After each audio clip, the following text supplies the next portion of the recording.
et que les Africains aient été volés, plagiés, spoliés, mutilés, falsifiés, stérilisés et assassinés depuis des siècles, il existe encore des Africains qui croient naïvement que l'Occident officiel a changé et est revenu à de meilleurs sentiments à l'endroit des Noirs. Au XXIe siècle, il y a encore des Africains qui ont honte de leurs origines, de leur identité, de leur couleur de peau, de leurs cheveux crépus. Et oui, au XXIe siècle, il y a encore des Africains qui croient au mensonge raciste selon lequel l'Égypte antique était blanche. Il existe encore des Africains qui suivent RFI, CNN, France 24, BBC, Vox of America et qui pensent que ces médias occidentaux de propagande peuvent leur fournir des informations fiables et objectives. Parmi les Africains, il y a encore ceux qui, au XXIe siècle, pensent que le franc CFA est une très bonne chose parce que, disent-ils, cette monnaie coloniale garantit la stabilité monétaire. Il y a encore des Africains qui croient que les armées d'occupation en Afrique, c'est-à-dire les bases militaires occidentales, contribuent à lutter contre le terrorisme et à sécuriser les pays qui les hébergent.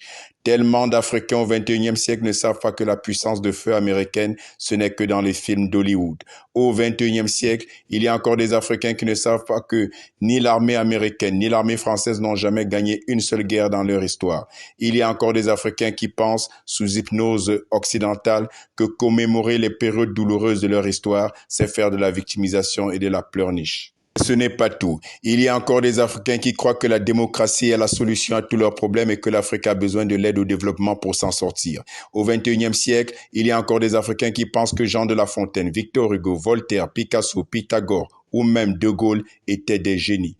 Et oui, au XXIe siècle, il y a encore des Africains qui croient que les Américains sont allés sur la Lune en 1969. Tout comme il y a encore des Africains qui croient que les religions qui ont été imposées à leurs ancêtres par la torture et le crime vont les conduire au paradis. Au XXIe siècle, il y a encore des Africains qui ne savent pas que toutes les religions importées qu'ils pratiquent mécaniquement, ainsi que tous les cercles ésotériques auxquels on attribue des pouvoirs imaginaires, sont de pâles copies des spiritualités ancestrales africaines. Il y a encore au XXIe siècle des Africains qui croient que leurs biens culturels et culturels sont des fétiches maléfiques et que la sorcellerie est une réalité africaine. Il y a toujours, au XXIe siècle, encore des Africains qui sont prêts à tout pour voyager en Occident parce qu'on leur a dit que c'était l'Eldorado. Bon pied la route. Au XXIe siècle, il faudra absolument parvenir à reformater les cerveaux des Africains pour les vider de toute la pollution mentale dont ils sont victimes.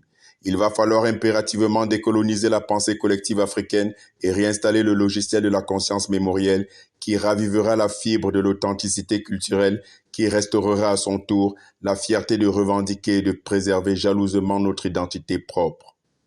Mais ce qui m'afflige le plus là maintenant, c'est qu'il y a des gens qui vont regarder cette vidéo et qui ne vont pas la partager.